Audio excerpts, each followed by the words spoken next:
नमस्कार जी, उत्तर प्रदेश उत्तराखंड देख रहे हैं आप। मैं हूं कुंदन जमार। इस वक्त की बड़ी खबर से बुलेटिन की शुरुआत करते हैं। पश्चिम बंगाल में दरअसल प्रचार करेंगे सीएम योगी आदित्यनाथ।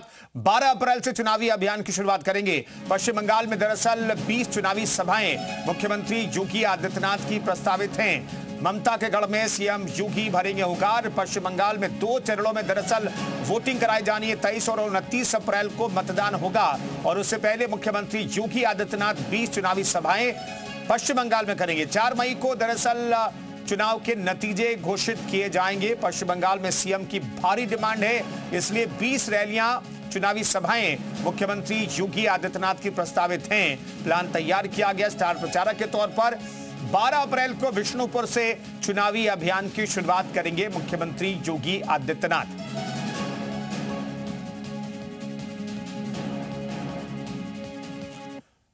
मयूर हमारे सहयोगी इस खबर पर बातचीत करने के लिए सीधे जुड़ रहे हैं लखनऊ से। मयूर, भारी डिमांड मुख्यमंत्री योगी आदित्यनाथ की चुनावी राज्य पश्चिम बंगाल में, और पश्चिम बंगाल वो राज्य जहां पर हिंदुत्व के एजेंडे के साथ बीजेपी आगे बढ़ रही है और हिंदुत्व का सबसे बड़ा चेहरा मुख्यमंत्री योगी आदित्यनाथ।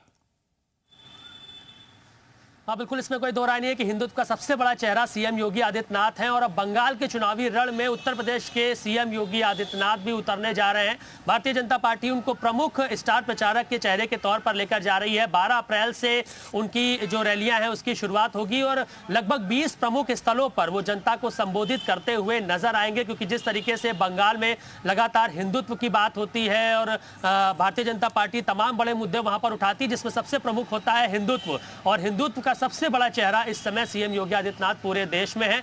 और किसी भी राज्य में चुनाव होता है तो सबसे बड़ी डिमांड उनकी रहती ही रहती है। तो ऐसे में एक प्रमुख चेहरे के तौर पे अब वो बंगाल में जाएंगे। 12 तारीख से इसकी शुरुआत होगी विष्णुपुर से और उसके बाद लगातार 20 जनसभाओं को वो संबोधित करेंगे और कहीं ना कहीं प्रभाव डालने का काम करेंगे। तमाम जो मुस्लिम तुष्टीकरण की बातें बंगाल में होती हैं, जिस तरीके से चाहे टीएमसी हो या फिर अन्य जो वहाँ की रीजनल पार्टियां हैं, वो उनकी जो राजनीति है और तमाम जो हिंदूवादी नेता हैं बंगाल में, उनको एकजुट करने का काम किया जाएगा। और प्रमुख चेहरे के तौर पे, स्टार प्रचारक के तौर पे जब लिस्ट जारी हुई थी तो उसके बाद अब कार्यक्रम भी जारी हो गया है। तो ऐसे में एक तरीके से जो बंगाल के जो हिंदू हैं उनको एकजुट करना और उनमें उत्तर प्रदेश में जिस तरीके से हिंदुत्ववादी एक सरकार अगर हम कहें हैं और कानून व्यवस्था जिस तरीके से उत्तर प्रदेश में है, गुंडे माफियाओं पे जो कार्रवाई की गई है, तो वैसे ही कानून व्यवस्था बंगाल में भी स्थापित करेंगे। इस तरीके की बात करने की वहां पे बात करेंगे।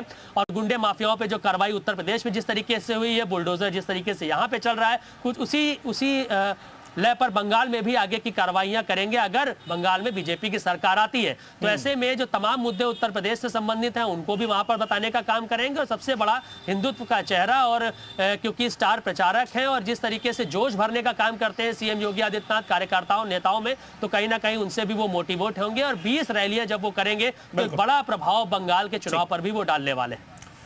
मयूर, बने रहिए, आगे भी आपसे खबरों पर बातचीत करेंगे। तो मुख्यमंत्री योगी आदित्यनाथ पश्चिम बंगाल में चुनावी सभाएं करेंगे। पश्चिम बंगाल में सीएम योगी 20 रैलियां करने वाले हैं। उससे पहले उनका क्रेज वहां पर दिखने लगा है। बंगाल में सीएम योगी की भारी डिमांड दिखाई दे रही है। कोलकाता में मोदी योगी के नारे लग रहे हैं। महिलाओं ने यहां पर ममता बनर्जी को जमकर कोसा है। कहा कि ममता महिला विरोधी है, घर से बाहर निकलने में डर लगता है, योगी को सुनना है, अब बंगाल हरा भगाएंगे, भगवा लगाएंगे। कोलकाता के मैं इस वक्त बीचों बीच मौजूद हूं और यहाँ पर आप देखेंगे तो ये जो महिलाओं की स्माइल देख लीजिए आप, हंसती नजर आ रही है। ये क्या है, क्या है ये? किसकी ढोल बजने वाली है? ढोल बजने वाले किसकी? ममता बनर्जी का बजेगा। क्यों बजेगा भाई?